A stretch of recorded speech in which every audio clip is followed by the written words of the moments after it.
Okay, everybody, question number 10. If three lines whose equations are y is equal to m1x plus c1, मेरी पहली line की equation है,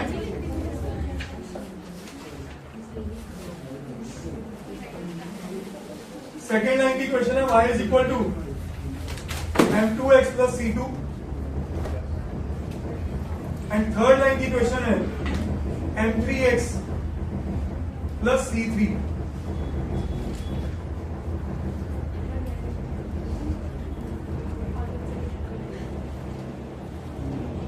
Then and these lines are concurrent. तो ये जो तीनों line है बेटा L1, L2 और L3, ये तीनों concurrent है. Concurrent का मतलब they all three are intersecting at one point. सही है, ये इनका पॉइंट ऑफ इंटरसेक्शन है. शो दैट, टू प्रूफ में क्या कह रहे हैं, m1 into c2 minus c3 plus m2 into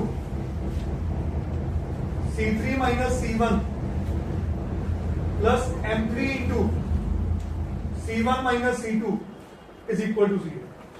this is a question जिसमें वो हमसे ये कह रहा है कि अगर ये लाइंस कंकरेंट हैं, then what result we can infer out of it. इसका मतलब ध्यान से समझना, इसको फंडामेंटली चीज सीखो. फंडामेंटली, मैं अगर L1 और L2 को इंटरसेक्ट करवा रहा हूं, तो इसका मतलब they will bring a unique solution, means they will bring a unique value of x1 x and y. Yes और नो, बोलो बच्चा, अग्री करें? यस. और इसका मतलब वो पॉइंट जो आएगा वो L3 की इक्वेशन को भी सेटिस्फाई करेगा. हाँ, तो हमें ये प्रोसेस करना है इस क्वेश्चन. कहानी समझ में आई? जिसको नहीं समझ आया कॉन्सेप्ट वो बताए. एंजल, हाँ जी, सो अभी समझो बेटे. Linear equation in two variables 10th class या 9th क्लास में क्या सीखा था? अगर दो लाइंस इंटरसेक्ट कर रही हैं तो उस पे एलिमिनेशन या सब्स्टिट्यूशन लगाऊंगा तो ये कॉमन पॉइंट x और y आएगा. अब तीन लाइन अगर इंटरसेक्ट कर रही हैं तो अगर दो में से x और y आ गया, तीसरे को भी वो सेटिस्फाई करेगा. बस ये बेटा, that is the only thing which I am saying. क्या ये बात समझ आई? तो क्या भुवनेश ये डाउट लेके आने के लिए क्वेश्चन था? नहीं था. आओ जी अब समझ. मेरा क्वेश्चन है m1x plus c1 is equal to y. सही है? हाँ, अब इसको राइट फॉर्म में लिखे तो ज्यादा बेटर रहेगा मेरे हिसाब से. m1x माइनस y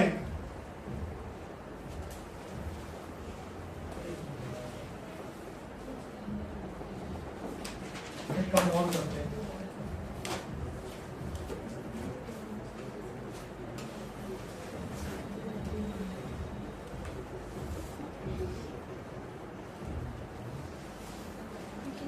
आइए,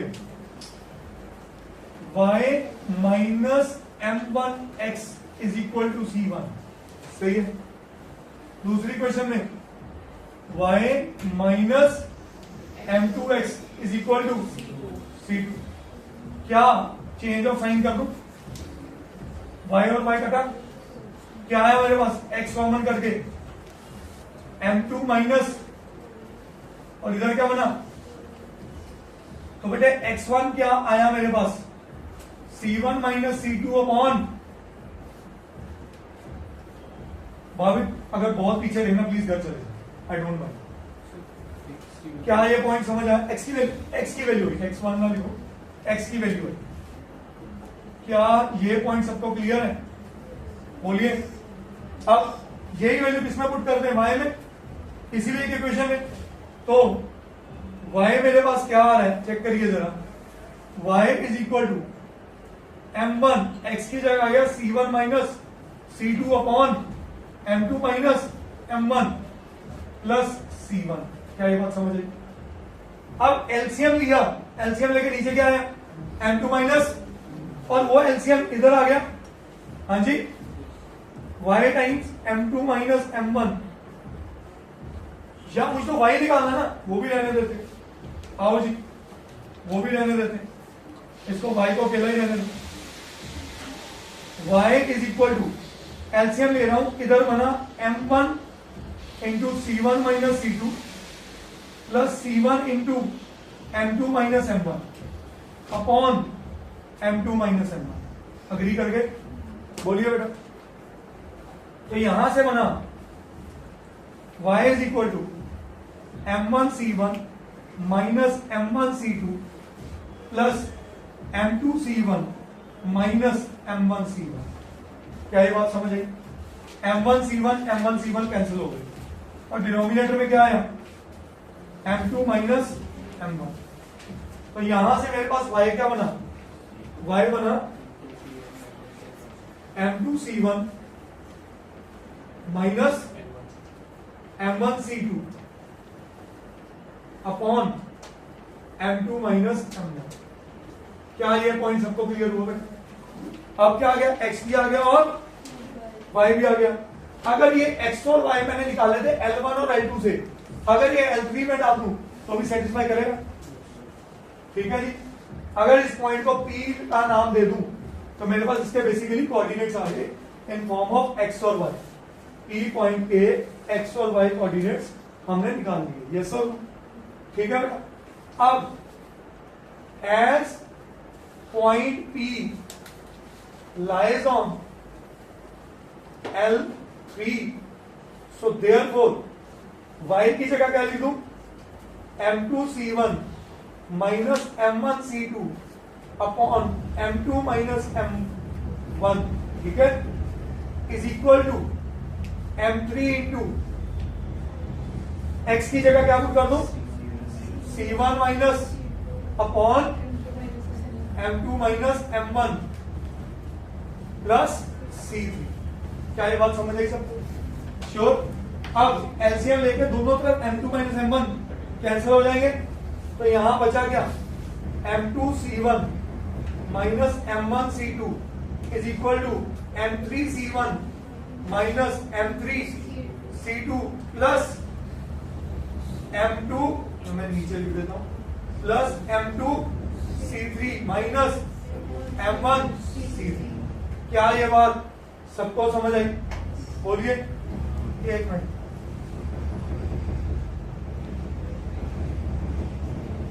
सही है। आइए अब वापस आते क्वेश्चन। अब थोड़ा फोकस इसकी तरफ करो।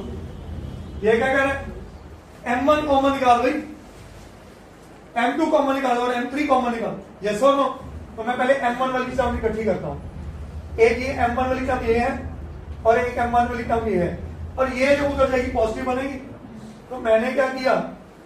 m1 कॉमन करके इसका आया c3 और इसका आया c2। अब अगला कॉमन कौन करना है? m2 इधर ही पॉजिटिव है, m2 पॉजिटिव करके उधर से क्या आया? c1, और ये उधर से क्या नेगेटिव होगा? Minus c3। अगला कॉमन कौन आना है? m3 में ये भी उधर जाना है और ये भी उधर जाना है, ये उधर जाके पॉजिटिव बनेगा। तो क्या आया? c2 minus c1 is equal to, क्या यही प्रूव करना था? एक minute, m1 c2 minus c3 sign change और साइन चेंज, तो क्या हो गया? It is exactly the same thing. तो हम क्या कर देंगे? मल्टीप्लाई बाय, तो 0 इंटू माइनस 1 इज 0, तो ये साइन चेंज हो गए। m1 into c2 minus c3 plus m2 into c3 minus c1 plus m3 into c1 minus is equal to, so that's are. ये तो टेक्निकली क्लास 9 या 10 का question था, थोड़ा है कैलकुलेशन हैवी थी, बट एक्चुअली उसमें कुछ नहीं था।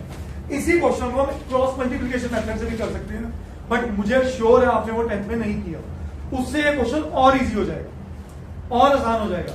मैं आपको वो भी करवाता हूं, पर पहले ये नोट कर।